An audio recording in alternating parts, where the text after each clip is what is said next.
नमस्कार साथियों। आज हमारा जो टॉपिक है वो है आयकर से संबंधित है। आयकर किसी भी सरकार की आय का मुख्य स्रोत है, चाहे वो राज्य सरकारें हो, चाहे केंद्र सरकार हो, चाहे किसी भी देश की सरकार हो, उसके आय का मुख्य स्रोत कर ही होता है, जो चाहे प्रत्यक्ष कर हो चाहे अप्रत्यक्ष कर। आयकर एक प्रत्यक्ष कर है जो प्रगतिशील कर है। प्रगतिशील से अभिप्राय जिसमें आय की सीमा के साथ साथ कर की दरों में बदलाव होता रहता है। भारत में करदाताओं से दो प्रकार के कर वसूल किए जाते हैं, प्रत्यक्ष कर, अप्रत्यक्ष कर। प्रत्यक्ष कर जिसमें कर चुकाने वाला व्यक्ति के ऊपर कर का भार रहता है, अर्थात कराघात और करापात एक ही व्यक्ति पर होता है। Incident of tax and impact of tax, जैसे कि आयकर।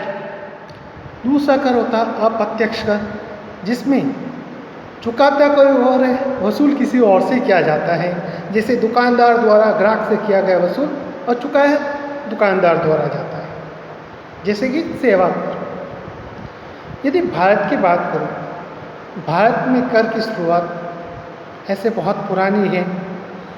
चाणक्य ने अपनी नीतियों के अंदर बताया है कि एक राजा को किस प्रकार से करों का निर्धारण करना चाहिए, किस प्रकार वसूली होनी चाहिए, कर चोरी होने पर किस प्रकार से दंडित किया जाना चाहिए। लेकिन ये तो पुरानी बात। भारत में, आधुनिक भारत के अंदर कर की शुरुआत 1860 में ब्रिटिश शासन द्वारा की गई थी। जो 1857 में जो क्रांति हुई, क्रांति को दबाने के फलस्वरूप जो हानियाँ हुई थी ब्रिटिश सरकार को, उन्हीं हानियों की पूर्ति हेतु 1860 में ब्रिटिश सरकार द्वारा कर लगाया गया, जो सर जेम्स विलियम द्वारा लगाया गया था। ये कर पूर्ण रूप से 1886 में लागू हुआ, लेकिन 1918 के अंदर इसमें करों की दरों में बदलाव कर इन्हें पुनः स्थापित किया गया, जो 1922 तक चला। 1922 के अंदर भारतीय कर जांच समिति की सिफारिशों के अनुरूप इनमें पुनः बदलाव किया तथा कर निर्धारण वर्ष की शुरुआत की गई, अर्थात चालू वर्ष में गत वर्ष की आय पर कर चुकाने की व्यवस्था की गई, जो अनवरत 1961 यानी कि आज़ादी के बाद तक चलती रही। 1961 के अंदर कहीं जटिलताओं या कर चोरी की बढ़ती हुई घटनाओं के कारण सरकार ने पुनः एक नया कर बनाया, जो कि 1 अप्रैल 1962 से संपूर्ण भारतवर्ष में लागू हो गया था, सिक्किम को छोड़कर। लेकिन 1990 के दशक में सिक्किम में भी लागू कर दिए गए, जम्मू कश्मीर में भी ये लागू है। तो कर ये बदलाव होते होते आज की तारीख में हमारे पास कर का नया एकदम प्रारूप है। यदि कर की बात करें, भारत में जो कर आता है उसको 4 प्रकार से लिया जाता है और बांटा भी जाता है, यानी कि करों का बंटवारा।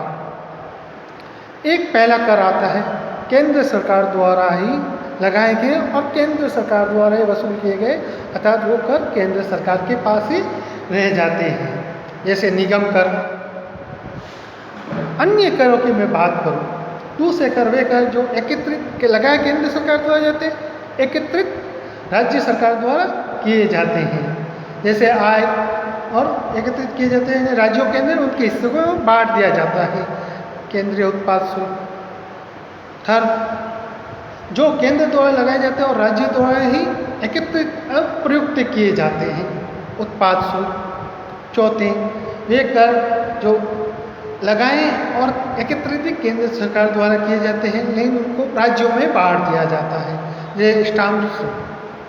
तो भारत के अंदर कर की व्यवस्था आप देख सकते हैं, आज 1860 से लेकर आज 2020 तक प्रत्येक बजट सत्र के अंदर सरकार इनमें अमेंडमेंट करती है, जिसको हम अगले ही चैप्टर या अगले वीडियो में देखेंगे।